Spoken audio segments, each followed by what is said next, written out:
Hello students, in the previous video we were studying about the growth hormone and we have started this topic.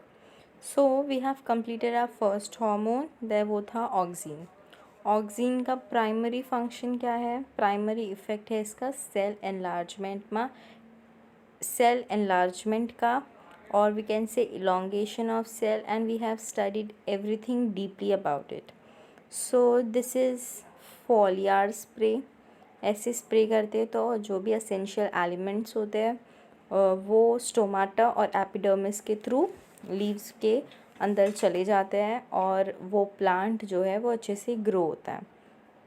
Now one thing in a text book it is given कि do you know में दिया है, एक है agent orange. What is agent orange? Mixture of 2-phenoxy herbicide in ester. Mixture of 2-phenoxy herbicides in ester form 2,4-D and 2,4,5-T dioxin is known as agent orange. ये दोनों का mixture होता है. तो जो भी ऑर्गेनिज्म फॉर्म हुआ है, जो भी मिक्सचर फॉर्म हुआ है उसको बोलते हैं agent orange and it is used in Vietnam War for defoliation of forest. So this is something जो नीट में maybe it's possible कि ये चीज़ continue होए. So for this reason I have told you. Now coming to the next slide. Next hormone है हमारा जिबरालिन. Okay, जिबरालिन is also a growth hormone. It is another growth promoting hormone and is abundant in root tip and developing seed. जो root की tip होती है और जो seed है जो कि डेवलप होने वाले हैं.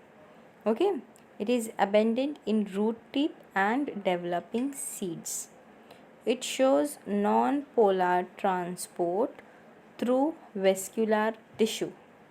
जो वेस्क्यूलर टिश्यू में ये नॉन पोलर ट्रांसपोर्ट दिखाता है. नॉन पोलर ट्रांसपोर्ट में क्या होता है? अनलाइक ऑक्सीन, जिब्रेलिन जो हार्मोन है वो भी ट्रांसपोर्ट होता है थ्रू फाइलम एंड जाइलम. तो ऐसा जो ट्रांसपोर्ट होता है उसे नॉन पोलर ट्रांसपोर्ट बोलते हैं. ऑक्सीन भी हमारा नॉन पोलर ट्रांसपोर्ट से प्लांट में ट्रैवल होता है और जिब्रेलिन्स भी नॉन पोलर ट्रांसपोर्ट से ट्रैवल होते हैं. फिर जिब्रालिन was the first isolated from the fungus Gibberella afujii by Japanese scientist Kurosawa in 1926. जिब्रालिन एक फर्स्ट टाइम जब आइसोलेट हुआ था तो वो जापानीज़ में आइसोलेट हुआ था बाय अ जापानीज साइंटिस्ट जिसका नाम था जिबेरेला एफुजी and it is done in Kurosawa in the year 1926. ये एक फंगस में मिला था. Okay, then he observed that when rice plant was infected by fungus Gibberella fujikori, ये फंगस है हमारा जिब्रेला फुजिकोरॉय. तो उसने ऑब्ज़र्व किया था कि जब राइस प्लांट जो है इन्फेक्ट हुआ है by a fungus Gibberella fujikuroi, it shows extensive stem elongation called bakanae disease. जब ये फंगस राइस प्लांट पे आता है तो वो प्लांट बहुत ज़्यादा इलोंगेशन दिखाता है, मतलब बहुत ज़्यादा इलोंग हो जाता है. And they called it as a disease that is called bakanae disease. The crystalline form of gibberellin was isolated by Yabuta and Somiki in 1938 from the fungus culture. ये यबूटा एंड सोमिकी ने ये प्लांट का क्रिस्टलाइन फॉर्म को isolate किया था from a fungus. They named it as gibberellin. It is synthesized in young leaves, seeds, roots and stem tips, ये 4 चीज़ों में ये जिब्रालिन मिलेगा। वे first in young leaves, second in seeds, third in roots and fourth is stem tips. These are synthesized from mevalonic acid. एक ये type का acid है, इस एसिड से सिंथेसाइज होता है मेवालोनिक acid. More than 150 chemical types are known so far. GA3 is most common and biologically active form. Chemically, it contains a gibberellin ring, a cyclic D-terpene with 4 isoprene units. उसके 4 isoprene units है. It contain a gibberellin ring, a cyclic D-terpene. ये सारे chemical में जो हम लोग chemical form में लिखते, केमिस्ट्री में जब उन लोग केमिकल फॉर्म्स बनाते हैं, उनका स्ट्रक्चर बनाते हैं, तो ये उसका स्ट्रक्चर है 4 आइसोप्रीन यूनिट का. ओके, तो जिब्रालिन फर्स्ट आइसोलेट हुआ था from a fungus Gibberella fujikuroi by Japanese scientist who was named as Kurosawa and it is done in 1926. फिर यबूटा और समीकी ने इसका क्रिस्टलाइन फॉर्म को आइसोलेट किया था फ्रॉम अ फंगस कल्चर. फिर it is synthesized in young leaves, seeds, roots and stem tips. फिर उसके बाद chemical it contains a gibbane ring, a cyclic diterpene with 4 isoprene units. ये हो गया जिब्रालिन के बारे में. Now we will study the physiological effect and application of gibberellin. So physiological effect and application of gibberellin क्या है? First, dormancy of bird can be broken by gibberellin treatment.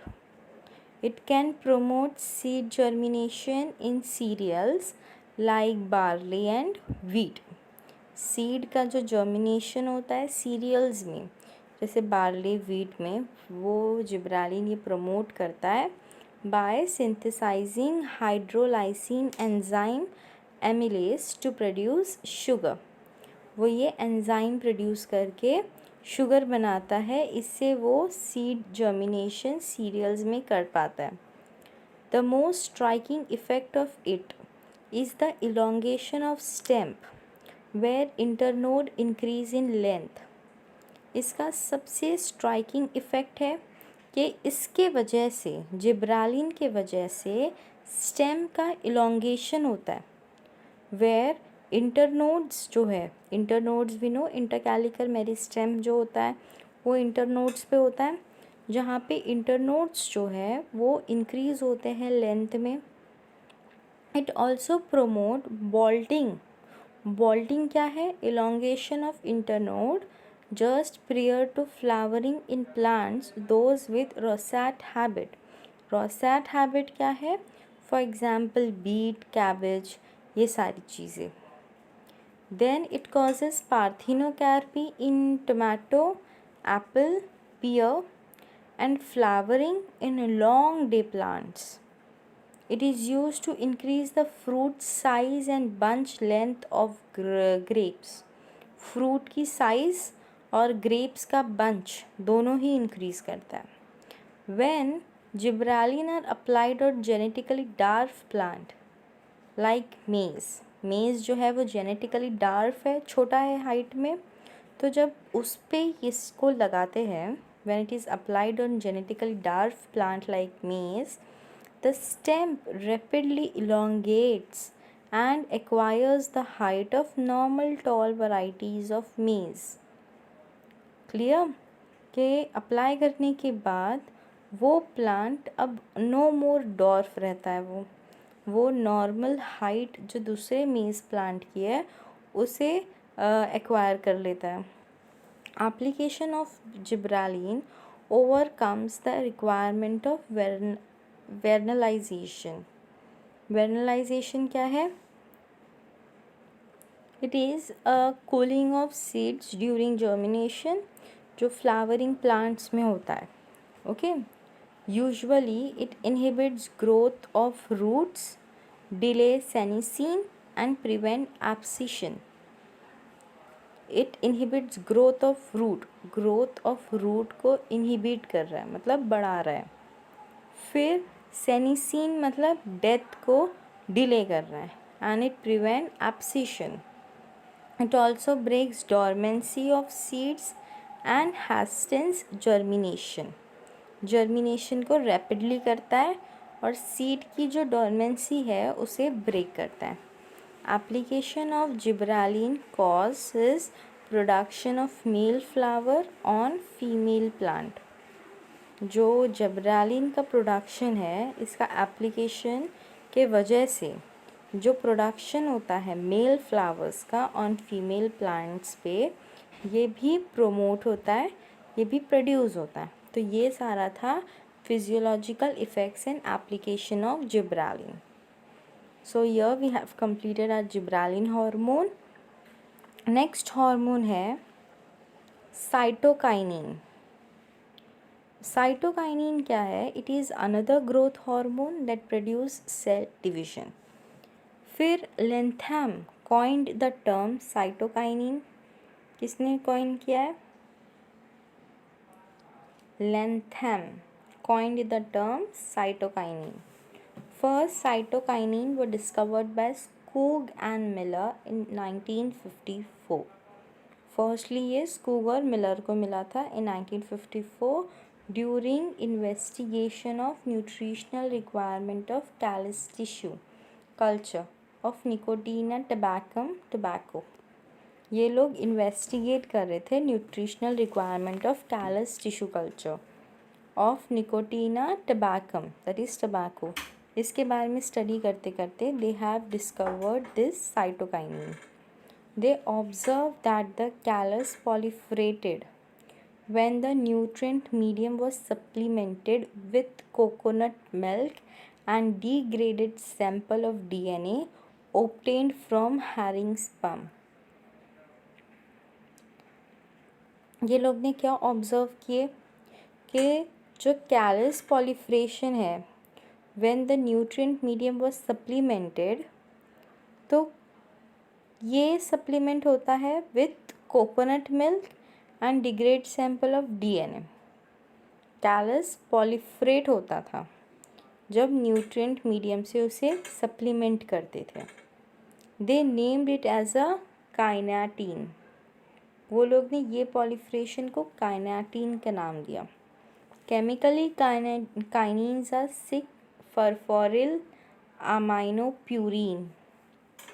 First natural cytokinin was obtained from unripe maize grain by Latham et al. It is known as zeatin. It is very important for NEET students. Okay. Zeatin. What is zeatin? It is the first natural cytokinin which is obtained from unripe maize grain by Latham et al. And it is known as zeatin. This zeatin is very very important, students, as per NEET point of view, and it is also asked in 1 mark questions. And the answer is कि they named it as kinetin. Kinetin क्या है? We know. फिर chemically kinins are 6 furfuryl aminopurine. Okay. First natural cytokinin was obtained from unripe maize. Unripe maize से first cytokinin obtain हुआ था. And then by Letham et al, and it is known as zeatin. Then 6-benzyl adenine is a synthetic cytokinin hormone.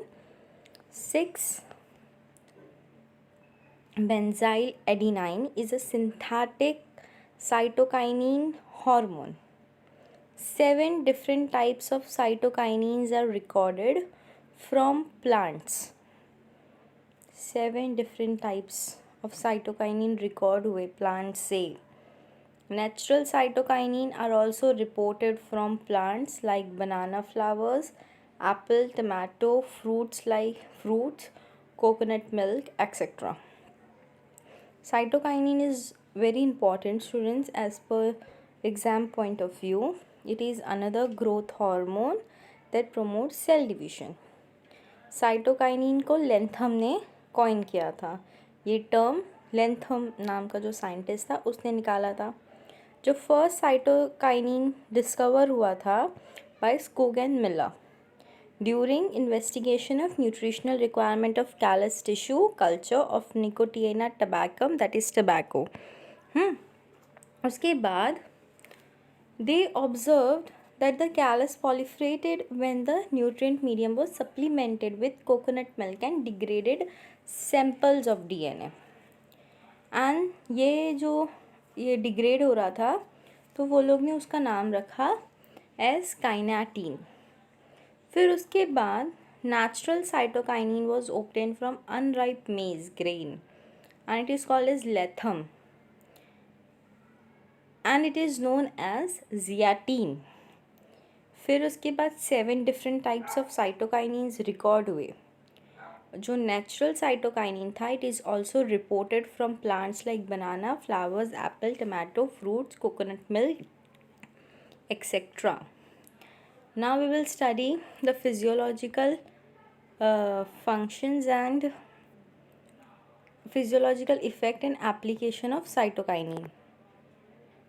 So, besides cell division, it also promotes cell enlargement.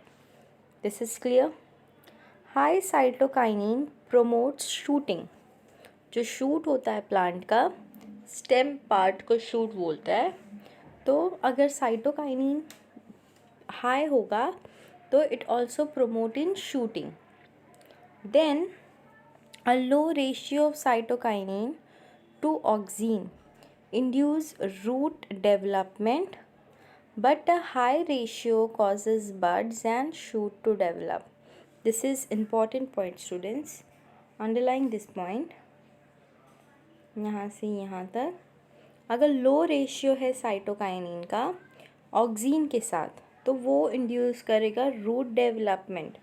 But अगर high ratio होगा तो वो cause करेगा bud and shoot to develop. Cytokinin and auxin ratio and their interaction controls morphogenic differentiation.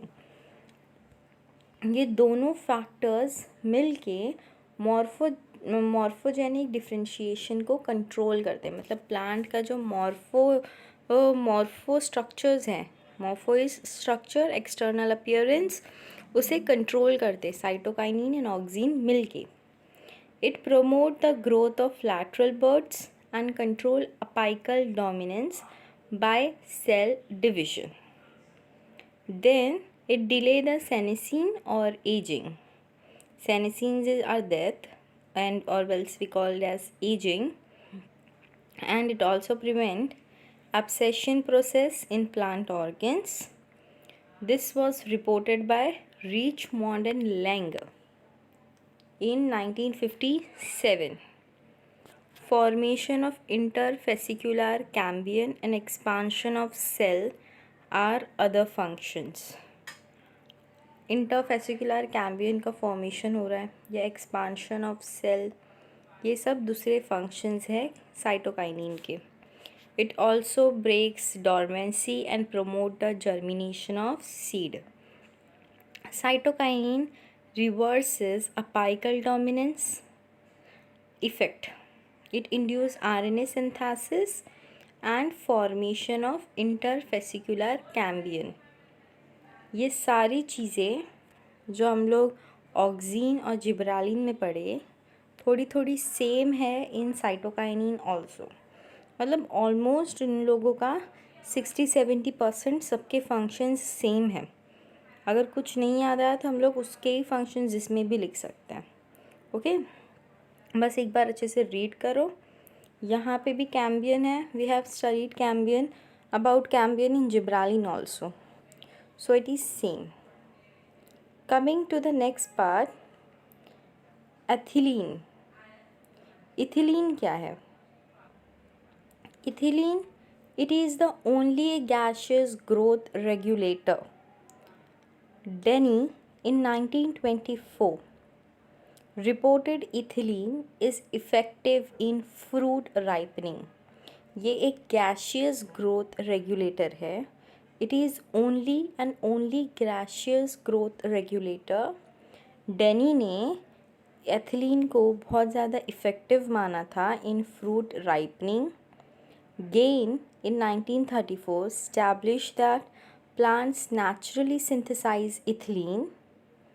Crocker in 1930 proposed that ethylene is the plant hormone responsible for fruit ripening.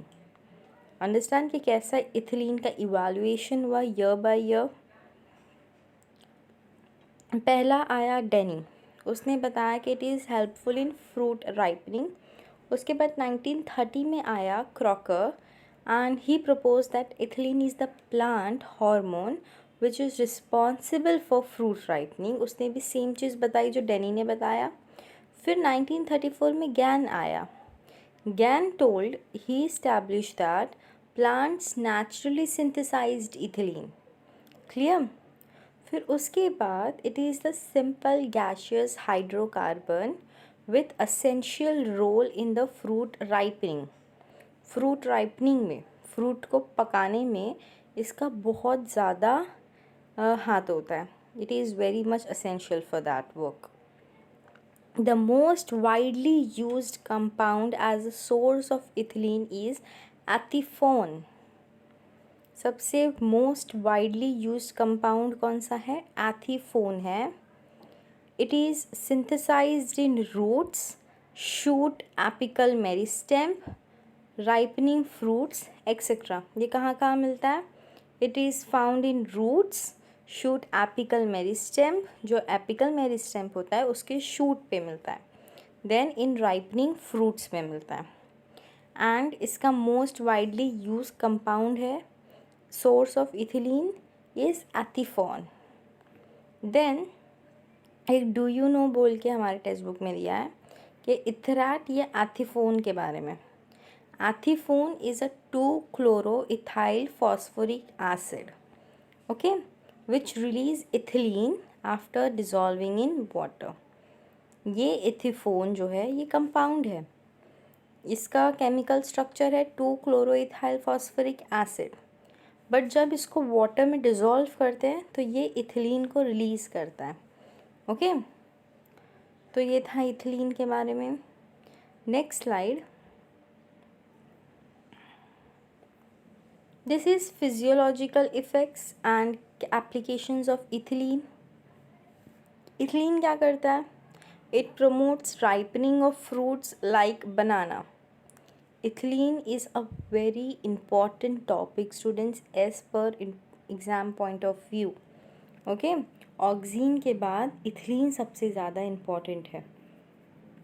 It is important. Then it promotes ripening of fruits like bananas, apples, mangoes.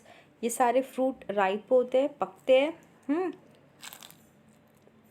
It स्टिम्युलेट्स initiation of lateral roots in plant and break the dormancy of bud and seed. जो lateral root पे वो stimulate करता है, initiation of lateral root को वो stimulate करता है in plant, और वो जो बर्ड और सीड की डोरमेंसी है उसे ब्रेक करता है। Okay, it is a very important use. फिर it accelerates the abscission activity in leaves, flower, fruits by forming of abscission layer। See यहाँ पे ये पूरा अपोजिट है, ये एब्सिशन एक्टिविटी को एक्सिलरेट करता है। बाकी सारे जो हार्मोन हैं वो एब्सिशन एक्टिविटी को प्रिवेंट करते हैं, but this hormone is accelerate कर रहा है ये इन leaves, flower, fruit by forming abscission layer. Clear students? Ethylene inhibits the growth of lateral bud. जो लैटरल बर्ड का ग्रोथ है उसे इनहिबिट करता है and causes apical dominance.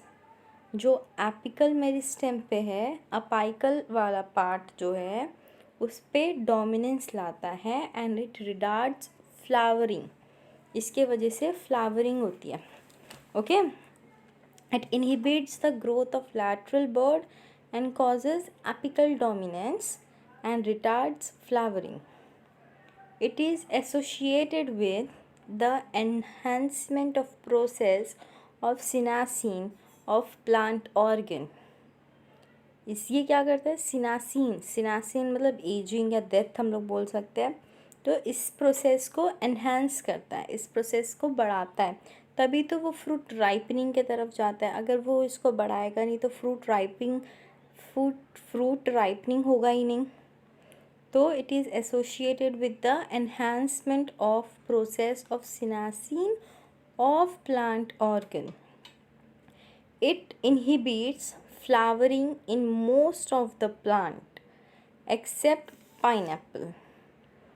Almost हर प्लांट में ये फ्लावरिंग इनहिबिट करता है, बट एक्सेप्ट एक एक्सेप्शनल केस है, पाइनएप्पल में फ्लावरिंग नहीं कराता है. It causes epinasty. एपिनेस्टी मतलब dropping of leaf and flowers. It increases activity of chlorophyll enzyme. ये क्लोरोफिल एंजाइम की एक्टिविटी को इंक्रीज़ करता है, जिसके वजह से D grinning effect in banana and citrus fruit. Chlorophyll enzyme को इंक्रीज़ करने के वजह से जो बनाना और सिट्रस होते हैं उसमें ग्रीन कलर नहीं आता. Okay, D grinning effect in banana and citrus fruit.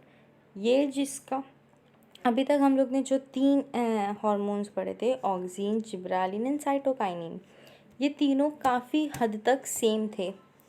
ये जो इथिलीन है ये उनसे टोटली अपोजिट है. Okay, it causes epinasty. It enhance the process of senescence. It increases activity of chlorophyll enzyme, जिसके वजह से degreening effect in banana and citrus fruit. These are the things which वो 3 hormones prevent करते थे. But for growth, for us to get the product, ethylene बहुत important है. अगर fruit ripe नहीं होगा तो what we will eat. इसलिए इथिलीन जो हार्मोन है it is very important. Then here we have completed our ethylene hormone. एक लास्ट हार्मोन है एब्सेसिक एसिड. अब तक हम लोग ने बहुत बार ये वर्ड सुना, abscission layer, abscission layer. Now we will study what is abscisic acid. Okay, it is a natural growth inhibiting hormone. Natural growth inhibiting hormone. Kranz and Adicott absorbed that the shading of cotton balls was due to the chemical substance abscessin 1 and 2. Okay, Waring in 1963 isolated a substance from birds of Acer that can induce bird dormancy and named it as dormine. Okay, पहला क्या होता है? क्रैंस and एडिकॉट है. वो लोग ने observe किया कि जो कॉटन बॉल्स शेड हो रहे थे ड्यू टू केमिकल सब्सटेंस, एक केमिकल सब्सटेंस की वजह से वो कॉटन बॉल शेड हो रहे थे. वो केमिकल सब्सटेंस था एब्सिसिन 1 एंड 2. फिर वेरिंग आया, उसने आइसोलेट किया एक सब्सटेंस को. He isolated a substance from birds of Acer, okay, that can induce bird dormancy and it named as dormine. These two identical chemical substances were given a common name. ये दोनों को मिला के एब्सेसिन 1 and 2 and डॉर्मिन, इन दोनों को मिला के एक आइडेंटिकल केमिकल सब्सटेंस आया जिसको एक कॉमन नेम दिया गया. वो नाम था abscisic acid. Okay, abscisin 1 and 2 and dormin, दोनों को कंबाइन करके एक कॉमन नेम दिया, उसका नाम था abscisic acid. It is synthesised in leaves, fruits, roots, seeds, etc. Chemically, it is a 15 carbon sesquiterpene and it is synthesized from mevalonic acid. ये chemical forms है, okay? 15 carbon sesquiterpenoid and it is synthesized from mevalonic acid. ये mevalonic acid is important for NEET point of view, students. Then moving forward to physiological effect and applications of ABA. It promotes abscission of leaves and induce dormancy in many plants. ये तो clear है. Then it control the dormancy in birds and seeds by inhibiting growth processes. अब ये जो birds और seed की dormancy है उसे ये control करता है by inhibiting growth processes. Okay. फिर it also accelerate the senescence of leaves, flowers and fruit, just like we have studied earlier. It also accelerate the senescence of leaves, flower and fruits. It inhibits and delay cell division, cell elongation and suppresses Cambian activity by inhibiting mitosis in vascular cambion. इसका function देखो पूरा उल्टा. It delay cell division, cell elongation, suppress Cambian activity by inhibiting mitosis in vascular cambion. ABA could cause efflux of potassium ions from the guard cell. Guard cell कौन से? Stomata हमारे. And release in closure of stomata. Okay. It is known as antitransparent because it afflicts of potassium ion from guard cell. guard cell और stomata का हम लोग ने पहले पढ़े थे. ये स्टोमाटा, इसके आगे जो है ये हमारे गार्ड सेल. तो ये पोटेशियम आयन को इफ्लक्स करता है from guard cell, result in the closure of stomata. Stomata close करता है. It is known as anti transpirant, मतलब ये ट्रांसपेरेंसी का जो प्रोसेस है उसको स्टॉप करता है, इसलिए इसको बोलते हैं anti transpirant. It act as a stress hormone by inducing the plant to bear the adverse environmental condition. ये स्ट्रेस हार्मोन के जैसा एक्ट करता है by inducing the plant to bear the adverse environmental condition. ये plant को adverse environmental condition मतलब बुरा से बुरे कंडीशन को फेस करने के लिए हेल्प करता है. It inhibits flowering in long day plant. जो लॉन्ग डे प्लांट होते हैं उनमें फ्लावरिंग में हेल्प करता है, but stimulates flowering in short day plant. वो फ्लावरिंग को खुद इनहिबिट करता है इन लॉन्ग डे प्लांट, और जो शॉर्ट डे प्लांट होते हैं उसमें वो स्टिमुलेट करता है फ्लावरिंग को.